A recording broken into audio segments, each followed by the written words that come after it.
Welcome to Carolina Sculpture Studio. My name's Clint Button and I'm a granite sculptor. This is the second installment in my traditional stone finishing series, and did a brief video on the proper use of plumb blocks to lower a panel, to produce a panel. They're just a height reference, and so we use the perimeter of this stone as a reference, and because there's going to be some raised carving on each side, it's too complicated to do the math to figure out how deep to go. So the quick, easy way is to use a pair of plumb blocks with a straight edge that spans the stone from one plumb block to the other, and then you can measure from the top of this down to get a plumb depth. That's why they're called plumb blocks. So started in with this stone, and I produced corner and central pieces where we set a depth, and these are almost to depth. These are a little high in the center, slightly crowned right now, which is ideal, and right here is almost exactly to depth. This little bit of red pencil, that's deep. So I make a point of leaving things a little bit tall so I can work them in at the end. We still got to produce the scotia around this panel or this niche, and there's a number of things that are concerning, so I want to point them out. I use a diamond saw to open this up. Now this is a hard stone blade. The diamonds are actually in the metal bond, and the way it works is the stone's so hard it erodes the metal bond away to expose new diamonds. Now, this is a cut I made with this saw. The saw is bottomed out, and I know it's going to cut on this blade's like 3/4 of an inch. So, and then I used a larger blade here.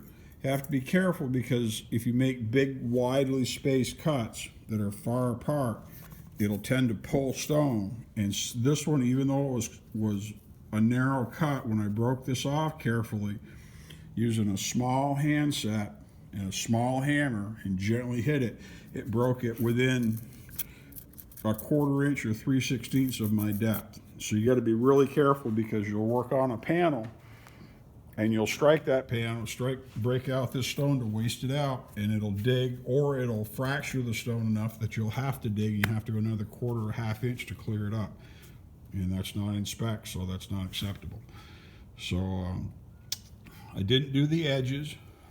What I did was, we started off with my initial 6 locations, and then I slowly worked a perimeter, developed and just wasted stone out around the sides all the way around. And then I split it, and you just keep reducing into smaller pieces. And once I split it, I do it in triangles, just because it's easy to take a corner off a triangle and a corner off a triangle, and then a corner and a corner, and to keep everything level. So this is just an easy way to do it. You do it when you're different times of the day, you do different types of work. But all this work was done with, roughed it in with a saw to relieve the stone, broke it out with hammer and handset, then used the pneumatic hammer and some machine chisels, used a bushing 9-point, used a ripper, which looks like a claw that you'd carve marble or soft stone with, but it's flat across the end.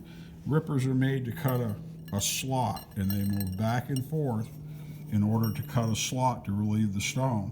And then also used just a normal straight and round carbide tip chisel, all in a 1-inch hand machine. And so worked this all back and just kept making it smaller and smaller. Now I can go around my edge.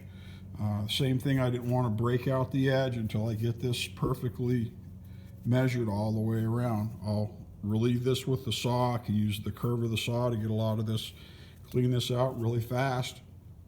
And then I can make sure that everything matches and justifies top and bottom. and we'll get all this panel axed up really nice. Get it really close, probably leave it a little high over here by the flowers until they're carved. And so we'll work on the panel more tomorrow. In the next video, I'll try to get some more information about it. We'll get it axed into pretty close final dimension, and then show you a little bit about hand axing. But this is how you produce a panel on a stone. This is how you produce a niche on a stone. And when you've got a regular flat surface, obviously, you could just measure straight down with a ruler. But because this is unique, for a rough stone, if it's a shell rock pitch die and I need to put a panel on it, or because I've got this raised boss I'm producing, or if I had a raised carving, I use the Plumb Blocks. So to be able to produce a very nice panel. So that's what we got.